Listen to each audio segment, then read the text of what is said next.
Hi, my name is Barb Nangle. I'm the founder of Higher Power Coaching and Consulting. I want to welcome you to my podcast, Fragmented to Whole, Life Lessons from 12-Step Recovery. This is episode 31, Overcoming Unrealistic Expectations. I just had a conversation with a fellow about unrealistic expectations. He was talking about the fact that he understood that having expectations is what's getting him so upset. He just doesn't know how to handle them. He doesn't know how to not have expectations. I shared with him that when I did the steps with my first sponsor in one of my programs, she helped me realize that one of my worst defects of character was that I had all these unrealistic expectations for other people and the world, really. I had heard well before recovery, expectations are premeditated resentments, but I was like, how the fuck do you not have expectations? I just couldn't wrap my mind around that.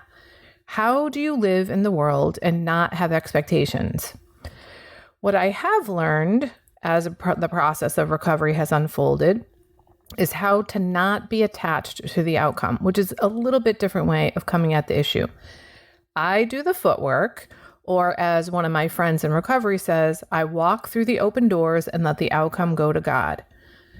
When I first came into recovery, I had been working for the same boss for 17 years. I was still working for her during my first 2.5 years of recovery, then eventually left because I got laid off. Thank you, God, for doing for me what I could not do for myself. And I had such an issue with her because I just couldn't count on her. She didn't do what she said she was going to do. She didn't follow through on things. 100% of the time, she completely misestimated the amount of time something was going to take her or when she would be somewhere. There was not much that she said that she was going to do that you could count on. And I worked for her for 17 years. And she had been like that since the day I met her. But I kept having these expectations that she shouldn't be that way, that she should be different than that. Lucky for me, that sponsor was a boss, which meant she could help me work on my issues with my boss by, among other things, helping me to see things from the perspective of a boss. Before I go into what she said, I want to share a reading that I found the same week I started working with that sponsor. Coincidence? I think not. It was in one of the daily readers from that same program that I got the sponsor from, and it talked about the fact that learning better ways of dealing with other people is a lifelong process. This recovery program has taught the writer things that have helped, and the first is acceptance. The writer had all sorts of expectations about others' abilities and behavior and expected people to be competent, capable, and productive, behave rationally, and be true to their word. And then the writer said, these are my expectations for myself, and I've had to let them go for others. They said they're still disappointed when someone doesn't follow through, but they don't let it ruin their serenity. When I read that, I was like, holy shit, this is me. Now, back to that sponsor. When I would talk to her about my boss, I would say things like, I get that I have to accept that things are happening the way they're happening because I've learned acceptance is the answer to all my problems. Even though I think it's reasonable for me to expect my boss in a professional setting to follow through and do what she says. And my sponsor said to me, Barb, what's reasonable is to let the boss be the boss. And I was like, what? Even when she's being unreliable and not following through? And my sponsor said, she's the boss, which means that she sets the tone and she's in charge. So if she changes her mind and doesn't tell you, then that's still the way things are going to go because she's the boss. Now, this was exceedingly difficult for me to accept. However, by then, I'd already learned that acceptance is the answer to all my problems and was seeing the enormous power that that belief had had in changing my life experience. What I learned from this situation, among other things, was that my part in all of this was not only that I had unrealistic expectations of my boss and her behavior, but it was also that I stayed. I stayed working for this person for 17 years.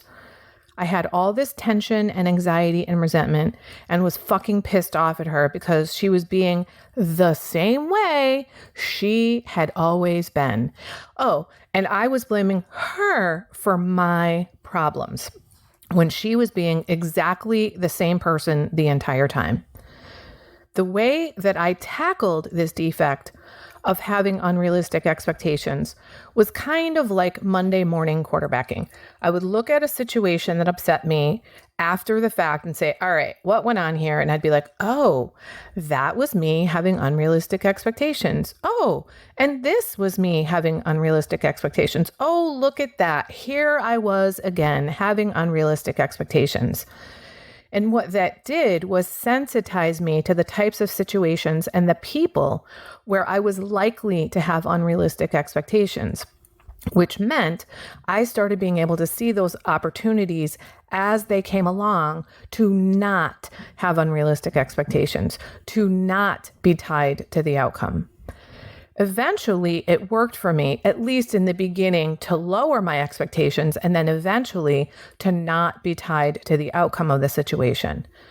Now, that doesn't mean I don't ever have expectations of people, but what it does mean is that when I get upset that things don't turn out the way I want them to, I can see, oh, I had an expectation there. And as soon as I realize that this resentment is a result of my expectations, it's not a result of the thing that the person did or of the person. It just removes any resentment that I had, and it removes any kind of tension I have about the situation. Because I understand that if I want peace and serenity, which I do, then I have to let go of that expectation, which I can actually do after the fact. I change my mind about how I think about the situation, about how I think it should have turned out. And that really helps me. And that practice has helped me recognize when I'm forming expectations. One thing that helped me greatly in this regard is that I write in my nightly journal, quote, let go of expectations of others and meet my own needs. I write it a few pages ahead, and when I get to it, I read it, I internalize it, and usually find there was something that day that I'm holding on to because of an expectation, and it gets released. Then I flip forward and write it again on a blank page so that every few days I'm reminded not to have expectations of others. And I cannot tell you what that's done for my recovery and for my peace of mind. If I have tension or resentment about a situation, I often find that it was because I had an expectation that wasn't met. Sometimes they're expectations I didn't even know I had until they weren't met. But luckily, I can release any bad feelings that result from that expectation by letting go of the expectation after the fact. Serenity is inversely proportional to expectations and directly proportional to acceptance.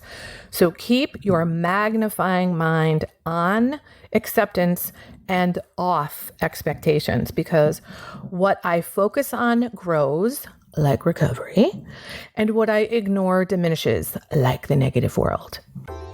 So change the script in your head, maybe from something like, he should fill in the blank, to, oh, well, that's dad, because resentment frays the chords of my serenity. And those expectations are just premeditated resentments. That's it for today. If you like what you've heard here, then you just might be interested in private coaching with me. If that sounds like you, head on over to my website, which is higherpowercoachingandconsulting.com, and click on the contact menu. I'd be happy to schedule a consultation with you to help you make lasting changes in your life, like I've made deep, lasting changes in my life. My ideal client is someone who is ripe for change, but I'll coach anyone who wants to be happy, joyous, and free. So if that's you, shoot me an email. I'd love to hear from you. Thanks for listening. Be sure to like and subscribe so you can be sure to get future episodes of my podcast. Thanks again.